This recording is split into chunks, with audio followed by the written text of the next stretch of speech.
Good afternoon. I'm Al McFarlane. Welcome to Conversations with Al McFarlane. It's Friday, and Friday we do the Healing Circle. We thank our partners and friends, our colleagues at the African American Child Wellness Institute, Dr.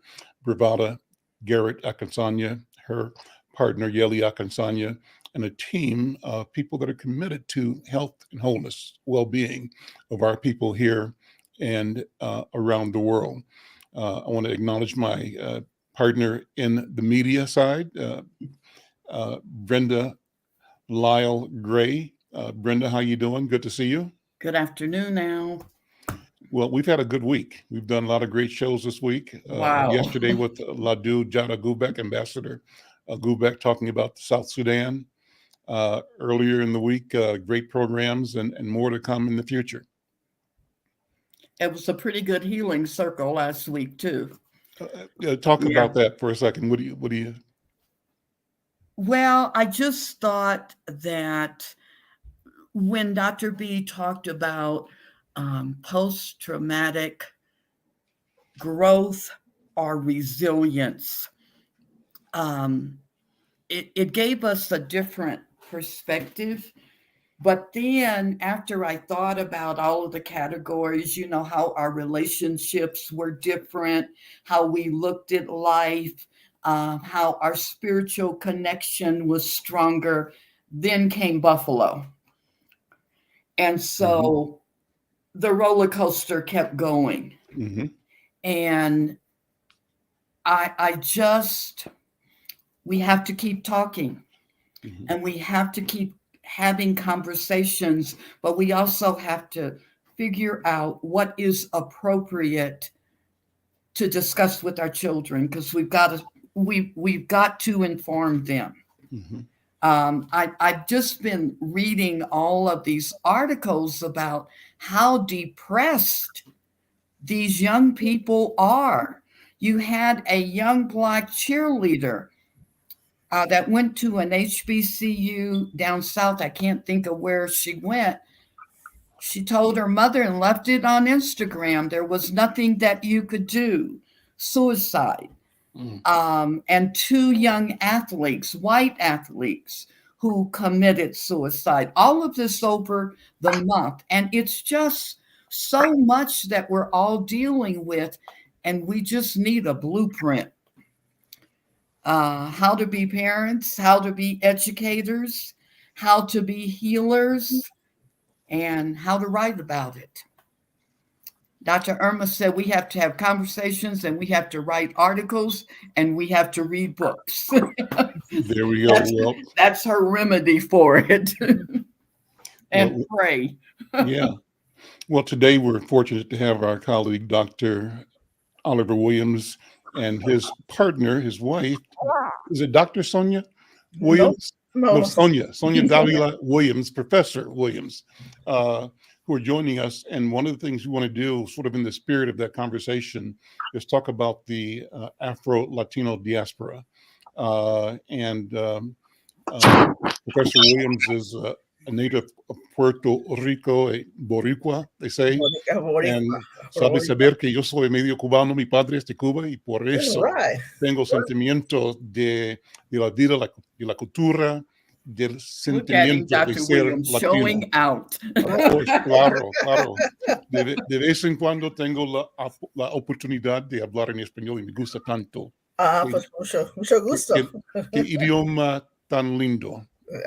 Wow. So the point, and what I was saying to those who are listening is that I call myself Afro-Cuban by dint of my father's birth in Cuba, though his father is Jamaican, Jamaiquino.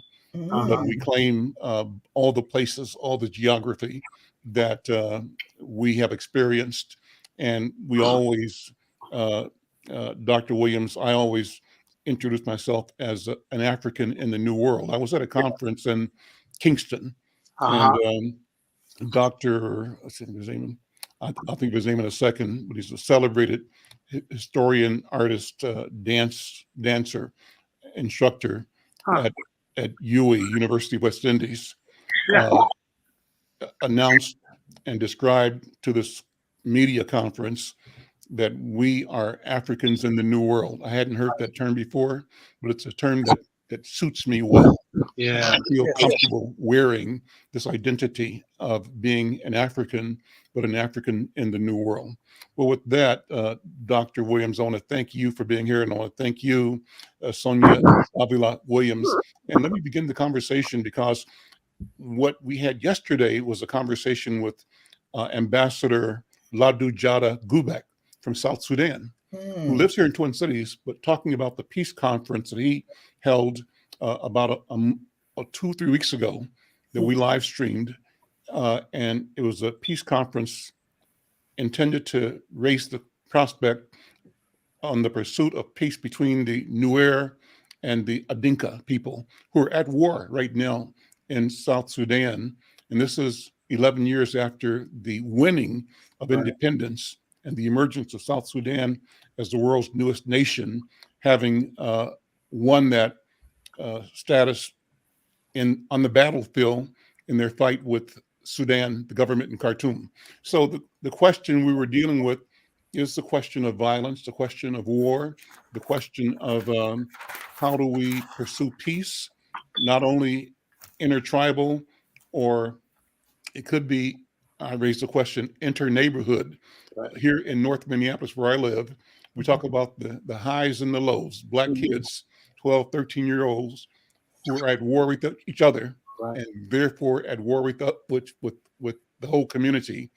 And the tragedy is the tragedy of gun violence and violence in our interaction.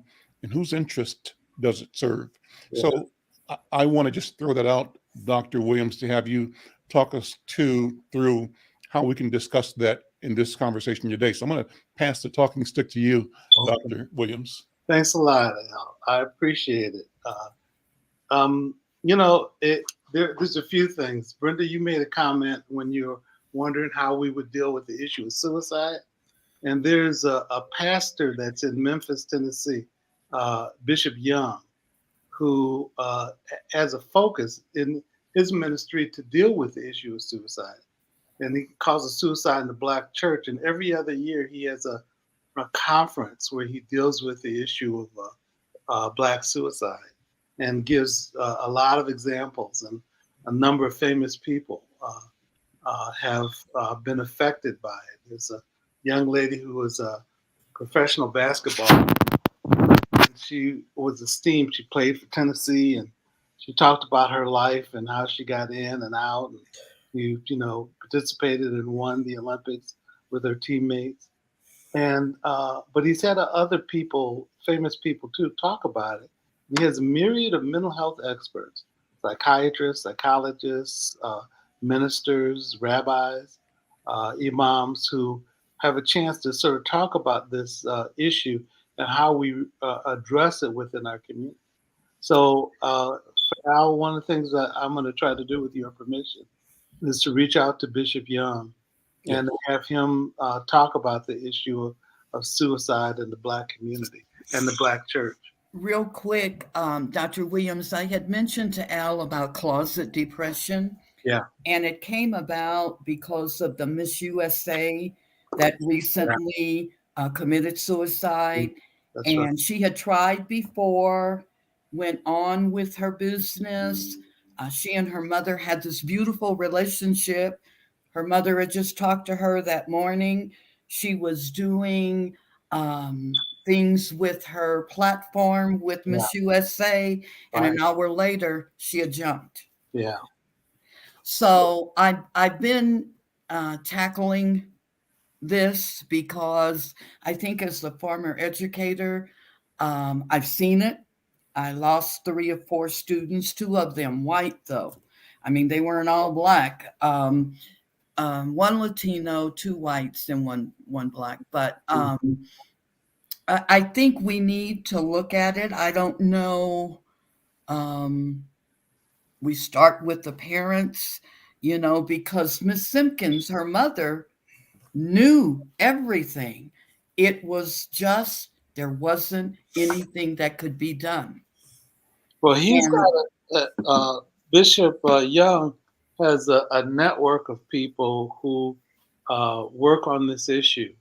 And he Well, that supported- might be a subject that Al might want to entertain for another show. I know he'd like to get into the background of the Afro-Latino diaspora. But before we do that, I just want to say he's got a network and I'm sorry.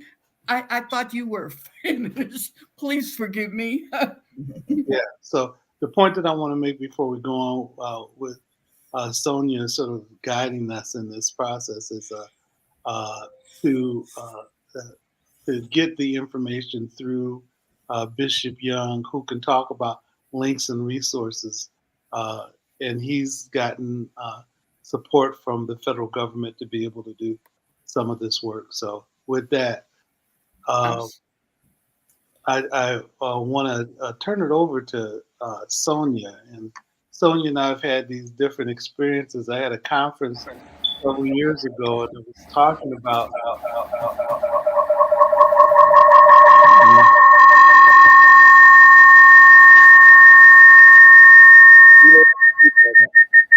I'm not sure where that coming from. Maybe,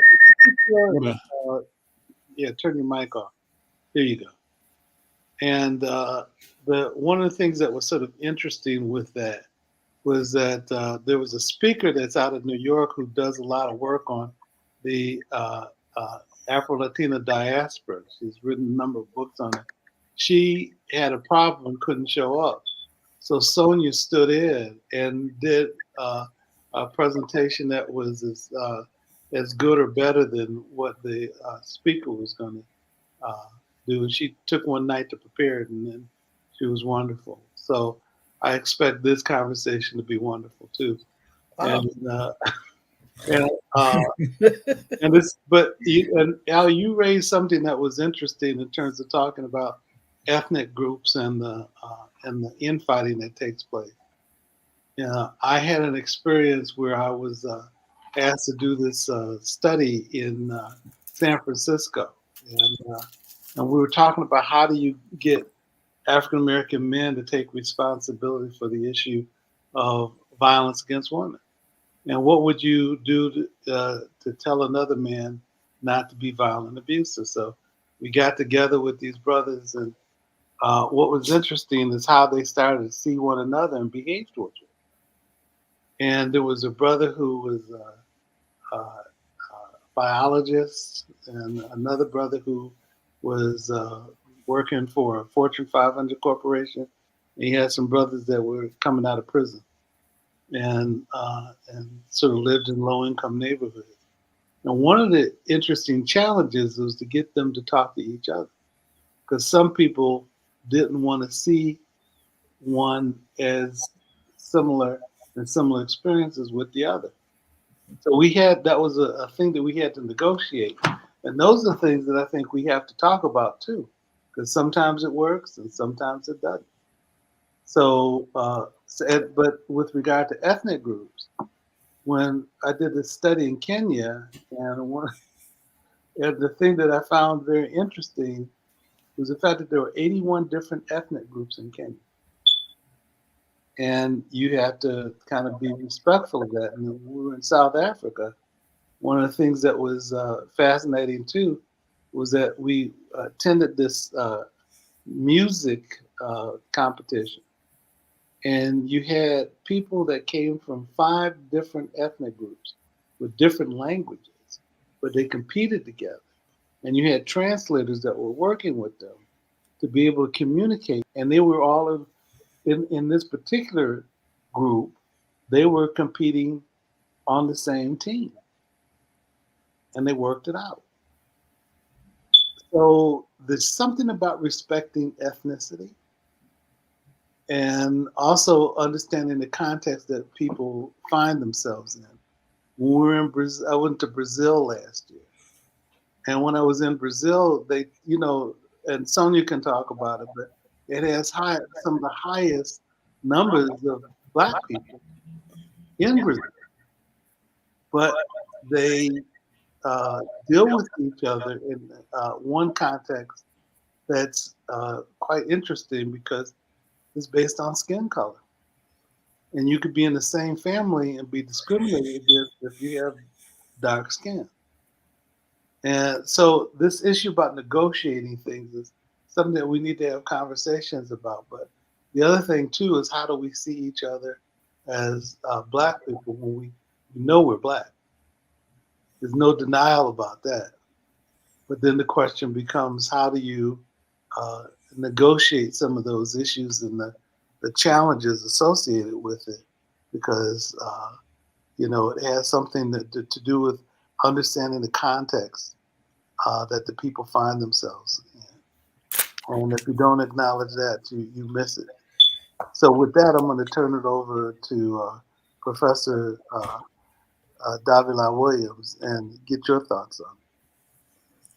Well, and it's interesting because when we think about Brazil, as an example, when we think about Brazil, we very seldom see the Black people of Brazil.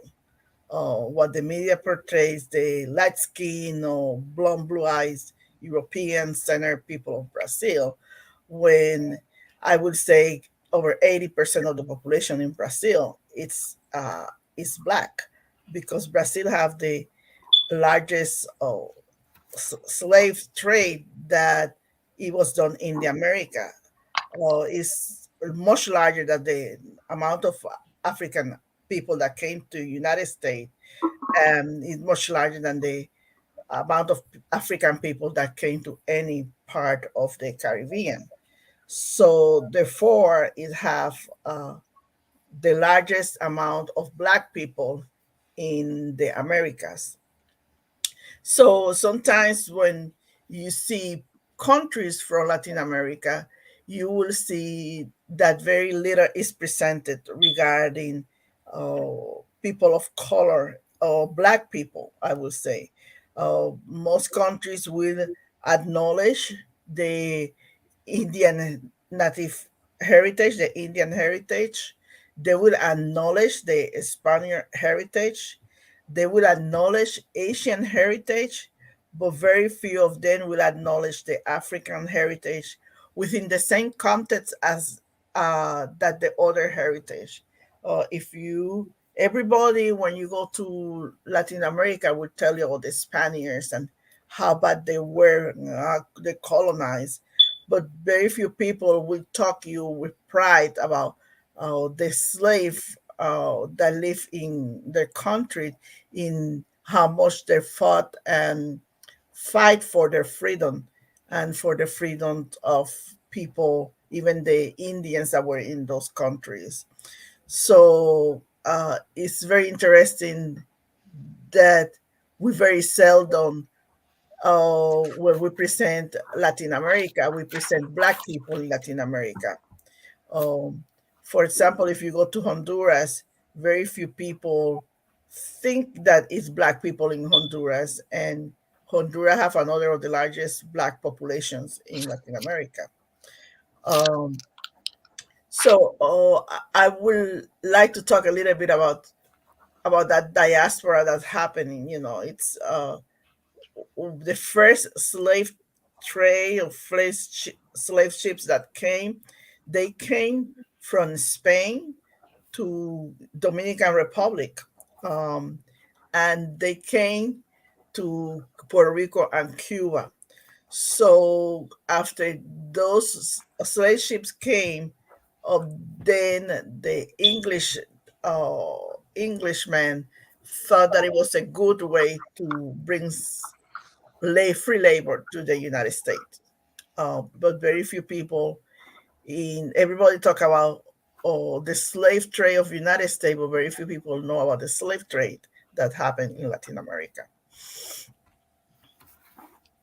And Sonia, can we talk about, remember when we were coming back from Puerto Rico and the lady that was, young lady that was sitting next to you, and her parents owned the supermarket, one of the largest supermarkets in Puerto Rico. And the comment that she made to Sonia was really interesting. She said that there were no Black people in Puerto Rico. Puerto Rico. Now, Sonia's born and raised in Puerto Rico. Her parents go back. Sonya's from a town called Barceloneta, and her grandparents go back to the founding of that town. And then this young woman says that there are no black people in Puerto Rico. So there's this issue about acknowledging the reality, such a reality is, which is I think quite an interesting thing. How do you get people to pay attention and to acknowledge it?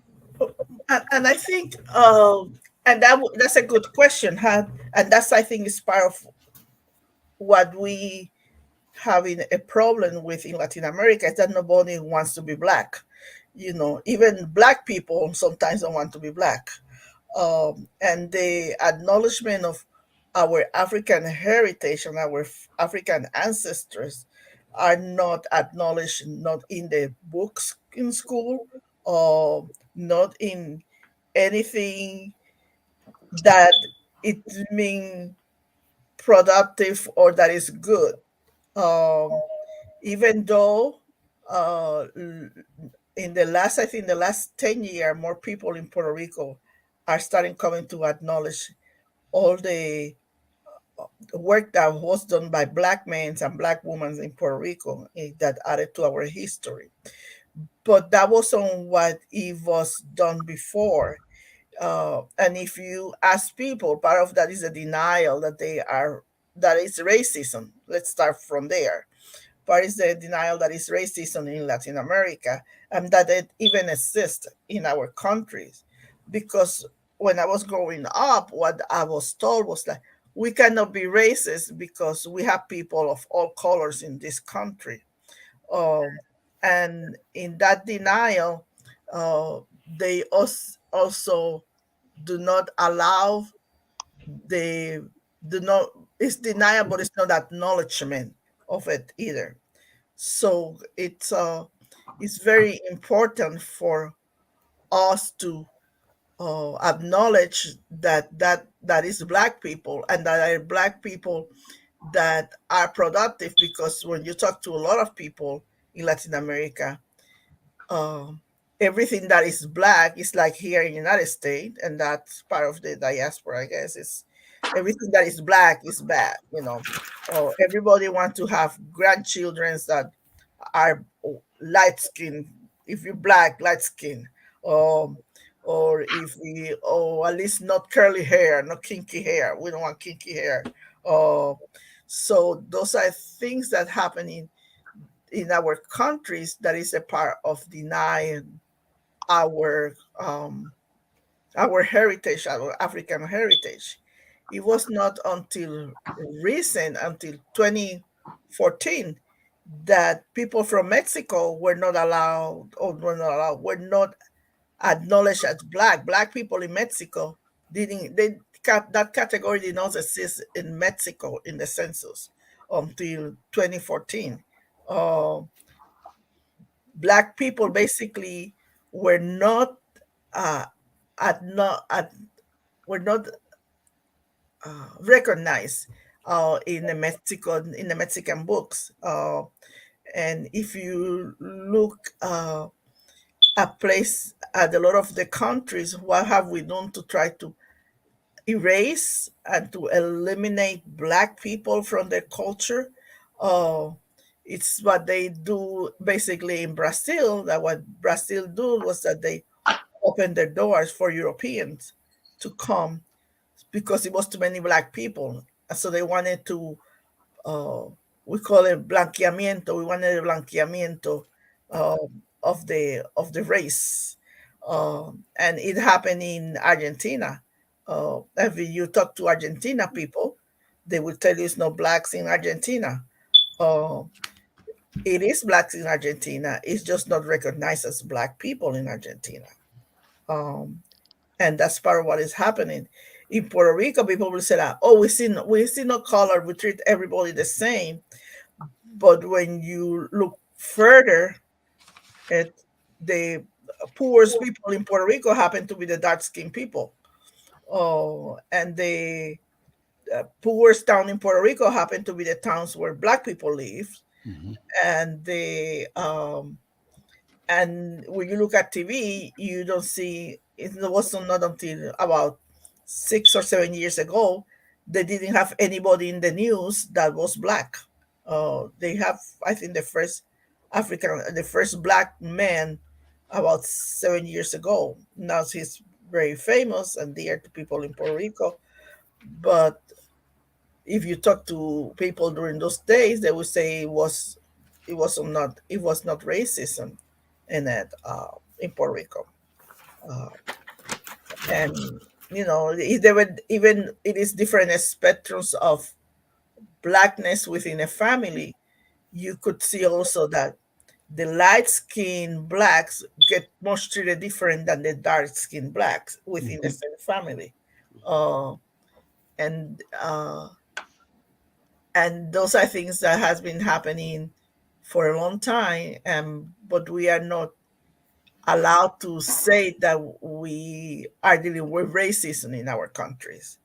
To me, that's the first step into moving on, is to acknowledge that it's racism in our countries. Let me jump in for a second. Thank you, Professor Davila Williams, because I've got questions and comments I want to share. I want to thank and acknowledge one of our viewers, Emmanuel Bismarck Boateng, is joining us. He said, good afternoon. He's joining us through LinkedIn, I believe. Thank you. And Brother Emmanuel Boateng, if you want to join the conversation, the link is here, and you're welcome to log on and be part of the conversation. I'm the name Boateng is Ghanaian, and anxious to connect these conversations globally, but particularly between Africa and those of us in the diaspora. So thank you for watching. I'm reading a book by a series of books by a Ghanaian author. The author's name is Ike Arma. And this is one of several books that I'm reading. This one is called The Resolutionaries. And as you were speaking, Professor Williams, I was drawn to things I just read and looked at again yesterday and underlined. So let me share a couple of paragraphs with you for us to engage around. You used the word erase our history. Well, in this paragraph, the article or the story reads, let's stop here for a moment to see the connection between the connection tying memory to power. It is normal and logical for those who draw their power from our powerlessness to wish to erase our memory, your word erase. Persons whose welfare depends on the exploitation of the resources and labor of the enslaved dream of nothing better than the conservation of their power and the continuation of our powerlessness. The last sentence in this paragraph. Conservatives, they love our slavery and wish it were natural so it could continue forever. That's one statement that kind of affirms and puts in context the statements you are making. Another one in the same chapter. This is actually a novel, but it's a novel about a group of people who are deciding that they are going to escape the world ordained by, created by, and sustaining white supremacy. And they decided that their pathway to the break from that, even though we're all in the global arrangement that white people at the moment have supremacy in, they recognize that that is a construction and it's not permanent, and it can be defeated, and that one of the ways to defeat it is to create alternative structures that support our identity, our vision of a future, and create a future in which we are not simply replacing the oppressors that have damaged our people and, from our point of view, humanity, but providing an alternative way of looking at the world, an African way of knowing that is regenerative, that is egalitarian, that is based on balance and justice. Those are the ideas. And they do that by creating what they call groups of friends, and their groups are called groups of companions. So the book talks about what they call per sesh, or the per means in Egyptian, the house of, and sesh is writers or companions. So they talk about companions who have a common vision about creating a new reality. So this book is about that. But this other paragraph I read says, the European assault on Africa was violently successful, and we cannot understand African literature until we understand that in the beginning of the 20th century, a great deal of so-called African literature was produced as intellectual tribute, testimony to the triumph of European cultural values by individuals actively seeking admission into European culture, society, and universities. So why does that relate to what you're saying? The arrangement is one that we are acculturated and indoctrinated in celebrating the dominance of European. So we become white supremacists too. And that we end up championing white history, European knowledge systems, even though those systems, from an objective point of view, you could call criminal enterprises. I mean, what do you call a system that enslaves millions and millions of people, that murders, entire populations and subjects them to hundreds of years, centuries of slavery, oppression, murder, subjugation? I would call that criminal. So it would not be incorrect to call European culture a criminal enterprise from the point of view of those of us who are victims of it. And the lesson here, in part, is that how do we step back from understanding and seeing this history and the indoctrinational systems, they called it education, that and language itself. We speak English, we speak Spanish, we speak Portuguese. All of these European language systems, one could say, are created to concretize the worldview, the description of reality, and that description presupposes the divinity of the hierarchy that is white supremacy. Is there a way out? And they are moving towards the discussion of, what if we looked at who we were as human beings before the emergence of the European power system? Is there a way for us to discover language and communication and philosophy and an approach to science and technology and cosmology that reflects what African people had done for millennia before the emergence of European and other systems of thought? So that's a big story. That's what I'm into right now. And for me, that means, how do we in the Afro-Latino world look at our relationship with the conquest of the Western Hemisphere and the importation and exploitation of both the indigenous and our people brought here for the extraction of resources in the land and extraction of labor from our bodies. How do we deal with that? And part of it is acknowledging a well-entrenched system of language and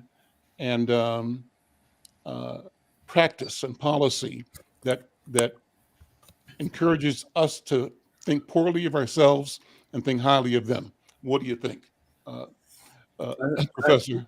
I think Sonia is more knowledgeable about it, but one of the things that I can tell you is on the trip to Brazil, it was a fascinating things. We ended up going to different sections. We went to the Aboriginal communities and spoke to folks from them and talked about how, and they showed us how they were being treated by the government that were problematic, associated with their ability to flourish, but also the oppression that they dealt with.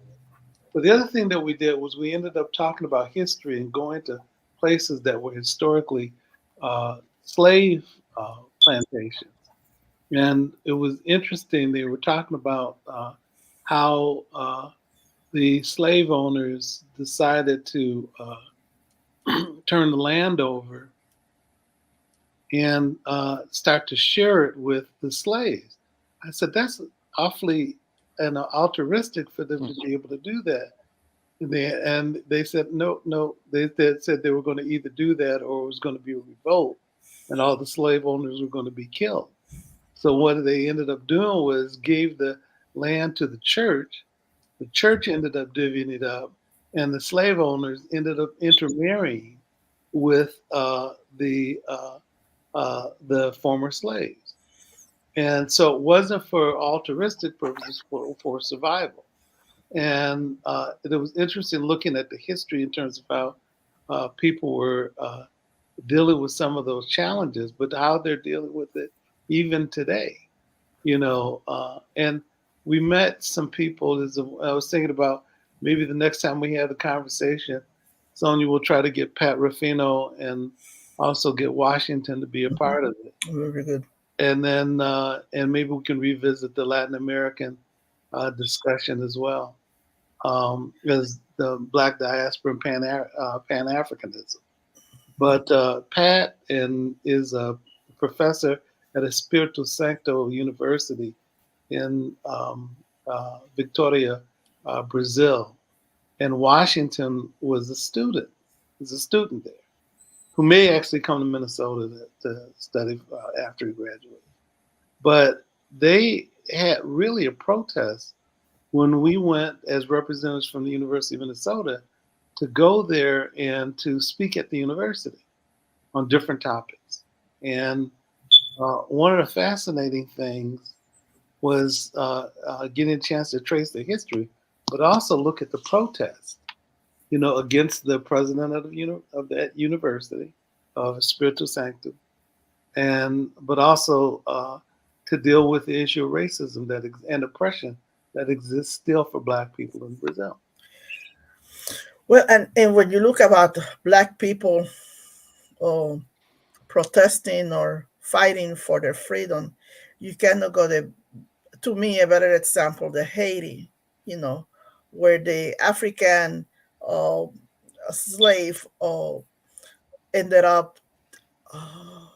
They were the first country to overthrow. It ended up overthrowing the government. Yeah, but look at how oppressive the government could be, or it is. The Haitian people, Black people, ended up overthrowing the government. They ended up overthrowing people back, kicking them out to France.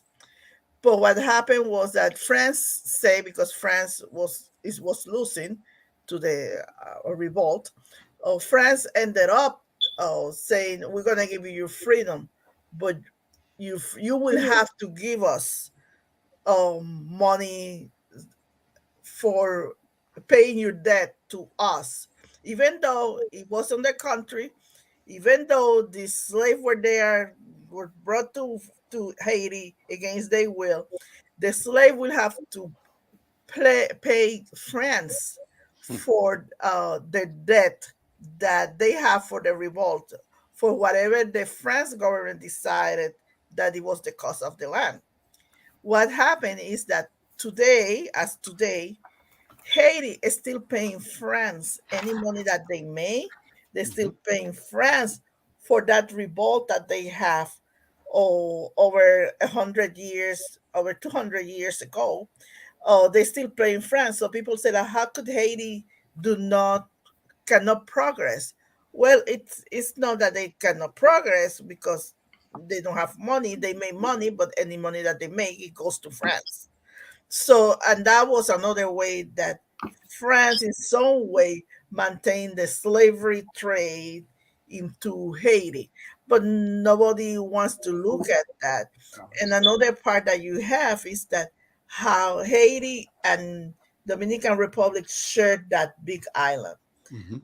But people from Dominican Republic are racist as anybody else could be. And people from Dominican Republic don't want people from Haiti to go to Dominican Republic, not because they don't have money, but for the single issue that they are black. We don't want you here because you are black, and they will even call people from Haiti savages. And it goes as far as the president of Haiti in 1930 something or 1920 something ended up killing for over having a war with Haiti for over 6 years and killing over 300,000 Haitian in the Haiti border because they wanted to come to Dominican Republic. So one thing that we need to start thinking about is the self-hate that these colonizers taught us. How much we will hate you and anybody that looks black or that looks like you. We have to um, educate our countries about self-hate and hating people because they look different and because that was what they were taught by the oppressors in order to maintain us in line, because that was what hate for black people toward black people was created for. It was created with the purpose to maintain us apart and do not have a unity, because they knew there was too many slaves per white person in those islands and in those countries. So if we tell them that being black is bad, that being black has no value, that they don't contribute to society, that they are evil, if we tell all those things, it comes to a point that they will believe it and they won't. We will become their protector, and that was what happened in a lot of Latin American countries. The white men, the white enslavement became the the protectors of the slave person. The important thing to recognize, I believe, is that that system played itself out all over the African world, Africa, and in Latin America. And so the colonizers, when they gave up direct colonial control, made every detailed and specific and successful effort to replace themselves with cronies in the new and emerging countries that supported the idea of white supremacy. So the first governments in most of the liberated, newly independent African countries after the wave for independence emerged in around 1958, 59, and 60 and beyond, the first governments there were by and large governments that were, if it was a Francophone country, Black people that were more French than the French. If it was Anglophone, more British than the British, whose life and culture and aspirations reflected Buckingham Palace and reflected the Sorbonne, and not the legacy, the history, the beauty, and the truth of ancient African culture or knowledge or ways of knowing. So they were extremely successful in packaging this system to move from colonial to post-colonial situations that maintain our people, Black people, brown people, indigenous people, as sources of wealth for Europe and for America.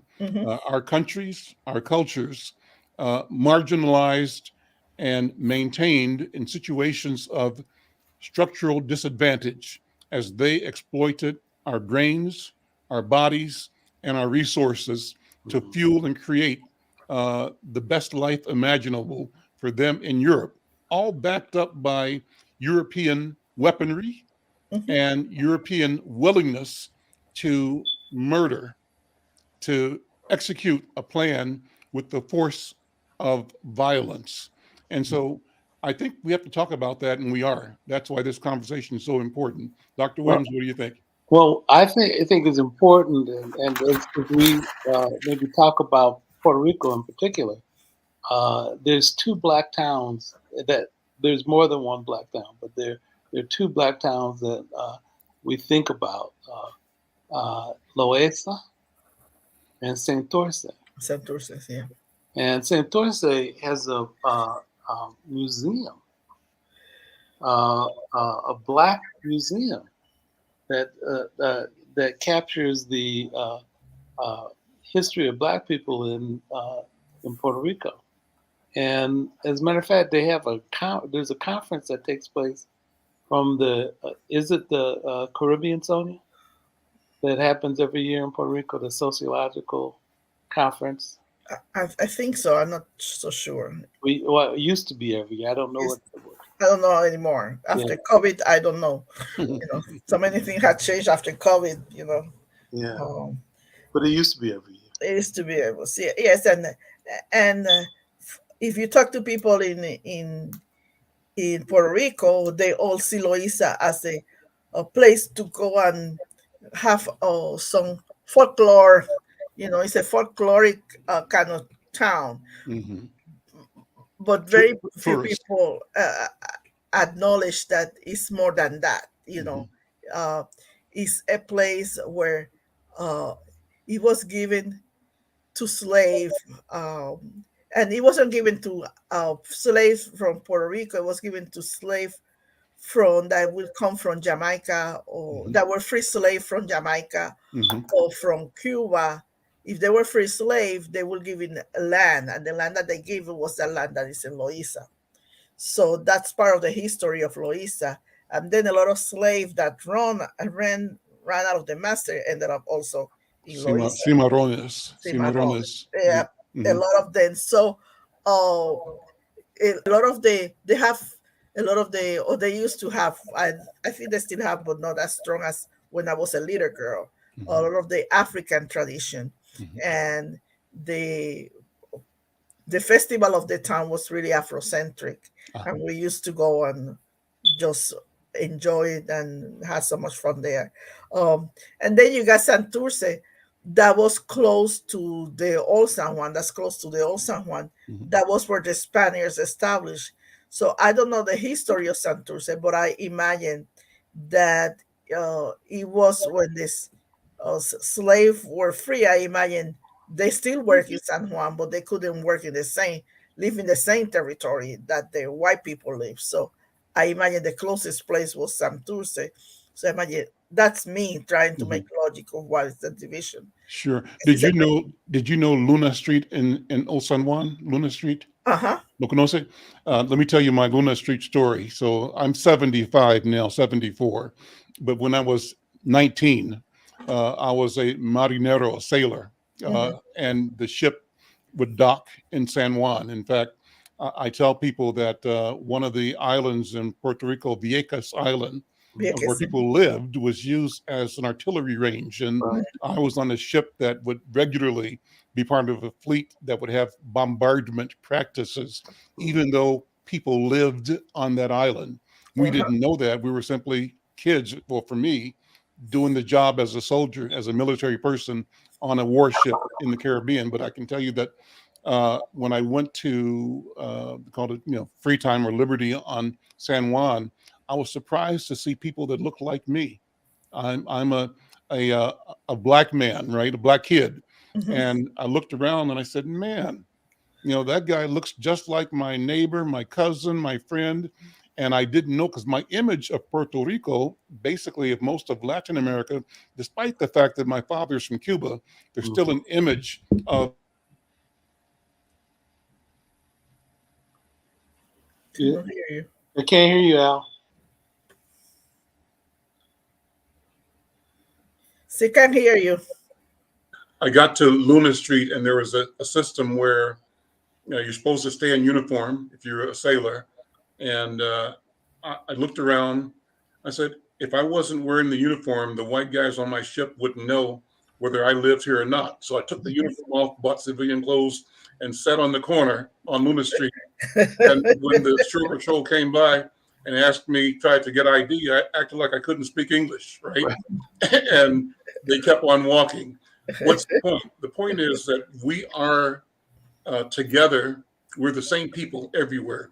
I had the exact same experience in Acapulco. You mentioned Mexico, and my wife and I won a trip there. And in the lobby in this hotel, I saw this guy and the guy looked like Leroy from around the corner. Mm-hmm. So when I saw him, I said, "Hey man, how you doing?" Ebonics, right? The regular neighborhood speak. "How you doing, bro? What's going on?" He looked at me and said, "No hablo inglés." Yeah. So I said, "Well, where are you from?" He said, "From here. This is my home." Right. And I just would not have had the idea that he was part of a large community of Afro-Mexicans. Mm-hmm. And that by the same token, as you're saying, Professor Williams, our people in Peru, Ecuador, Argentina, Uruguay, Colombia, Right. big Black population, and Colombia. certainly more of us in Brazil than in North America. Somehow the colonizer has been once again extremely successful in keeping us separated from the knowledge of ourselves. We are not aware of the idea that there are more of us in Central and South America, in the Caribbean, than there are of us descendants of Africa here in North America, United States.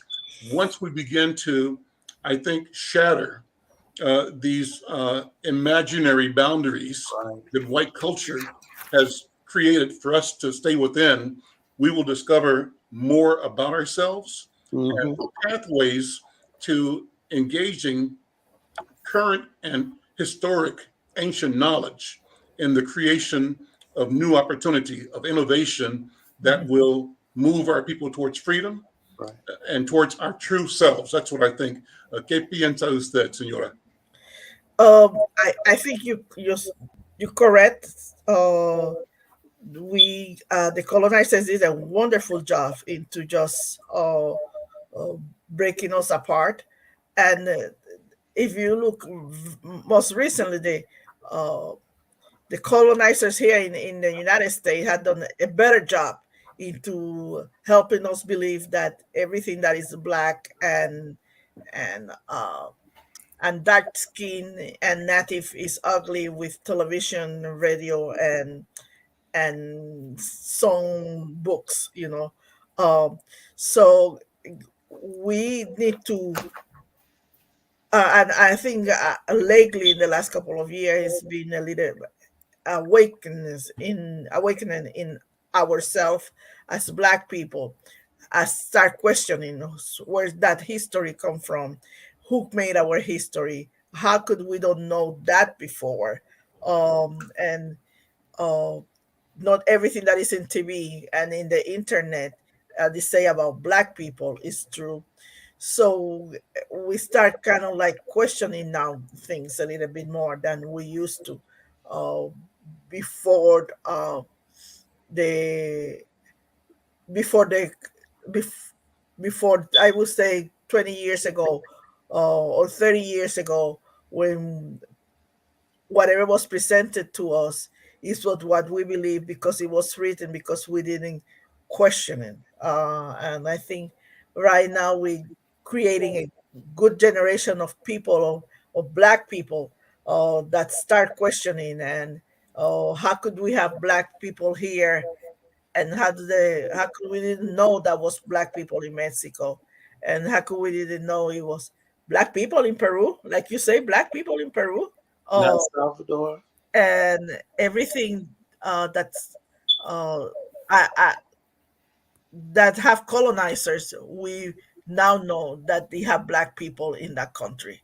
We have Black people in those countries. So Well, to even expand it, I know we're running short of time, but even in Germany, did you know that there were black Germans during World War II? And it's interesting to me, or the fact that, more recently, because we become aware of Idris Elba and other people, there are a lot of Black people in the UK. And so those are interesting things. That I went there a few times to lecture and to moderate conferences.